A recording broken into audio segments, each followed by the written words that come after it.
Hello guys, As here. Today we're going to be looking at a fragrance from the house of Bottega Victorious. It's going to be part of their exclusive line. It is called Blue Sapphire. And I like to call them the Sapphire Collection because they have the same theme in the subcategory or lineup here, where they have a colored glass bottle and in the middle they have a colored jewel that is a matching part of the name of the fragrance. So for example, here you have blue sapphire for a blue gemstone, green sapphire with a green gemstone, rose sapphire with a rose gemstone, and amber sapphire with a light yellow amber gemstone in the middle. And they also have two other fragrances in that category that I don't have. I have samples of those. It is carbon sapphire and violet sapphire, but today we're going to be focusing on blue sapphire, which is really popular from the house. Now onto the perfuming here. Like most fragrances from the house of Bottega Victorious, blue sapphire was created by Christian Provenzano. He's really well known for his oriental take on fragrances. If you look at his portfolio, and he's done a lot of fragrances, you can definitely see a signature, a DNA, or a trend there, and that's what I love about his creations. Now he has his own line after his own name. You can see the logo there.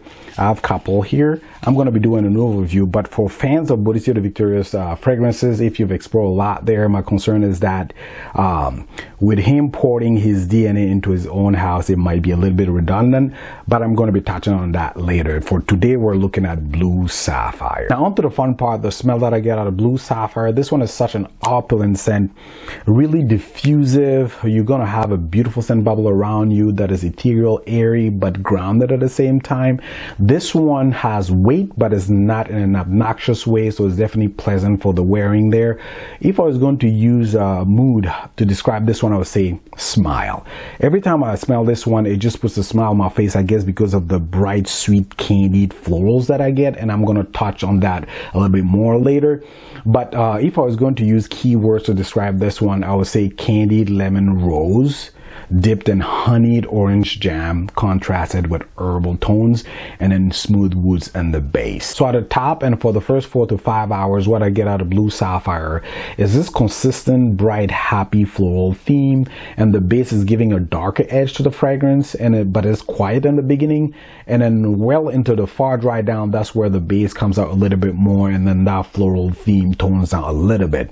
So at the top, I get something that is floral, that is tangy, that is sweet.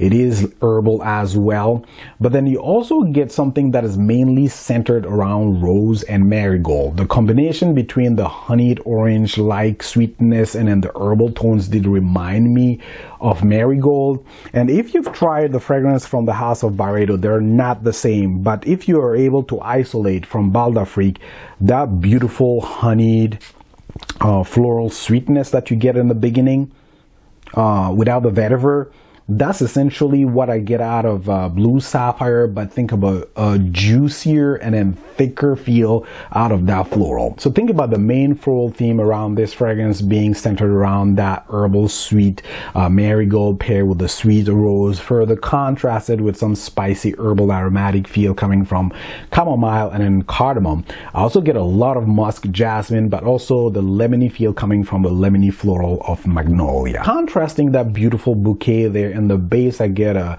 smooth amber, but also a set of smooth woods, a little bit of cashmere in there, but also darker edges that are coming from something that is reminiscent of patchouli, but also the oud here being slightly leathery. Now I can't tell you if this one is the oud is natural or not, but it plays a really fantastic role into that floral theme. Now into the dry down, you're not going to completely get rid of the floral theme here, and that's what I love about this fragrance, is able to play throughout the fragrance, and then it tones down gradually, but it never completely goes away, and it's going to play alongside the base that is now coming to the forefront. So what I get in the base is a slightly vanillic amber, smooth cashmerean feel, but also a slightly woody, slightly leathery oud and patchouli combo that is playing along a gradually toning down floral theme. That's pretty much what I get out of this fragrance. Fantastic to my nose, but for people who do not like florals, this might come a little bit too much or feminine, so you have to keep that in mind. To my nose, it's just fantastic and right. As a point of reference, so you have a ballpark idea of what Blue Sapphire smells like. I know in the past when I was trying to sample these, I had a hard time. I think Beverly Hills Perfumery does carry those, so if you're around the area there, make sure to visit him. Really cool guy. But so you have a ballpark idea of what this one might smell like. In the past, I did buy one that I ended up selling back because they weren't that close and I didn't really enjoy that one, and it's from the House of RMS, the original one. I'm gonna put a picture here if I can find it. It did remind me of what Blue Sapphire does, but it was lacking that beautiful floral theme. So I would say that the RMS is about 60 to 70% closer to Blue Sapphire, but not quite there in my opinion. A much closer point of reference is from the House of Abdul Samad Al Qurashi. It's called Al Qurashi Blend, and this one I did a review. I'm going to leave a link below. The way I describe this one is candied, sweet, sour feel, florals, and an oudi feel attached to it, and then that's capture in essence what Blue Sapphire is doing, but Blue Sapphire is much thicker and fuller. On to performance, this one is outstanding. Like I said, the part that I really enjoy about this one, the floral bouquet or the theme here lasts a long time throughout the fragrance. Although it does quiet down over time, it is persistent there, so I really enjoy that.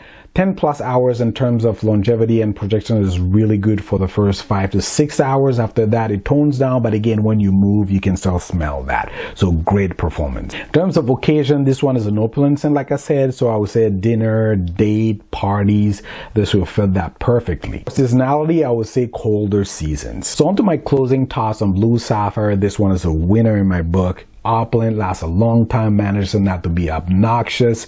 For people that are looking into this one, or if you're shying away from this one because it is floral heavy, I would say give this one a try. This might be the fragrance that turns you into somebody who enjoy floral fragrances.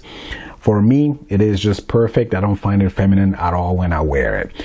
If you try Blue Sapphire, let me know what you think of it. Again, thank you for watching. Please comment, subscribe, and take care. Bye.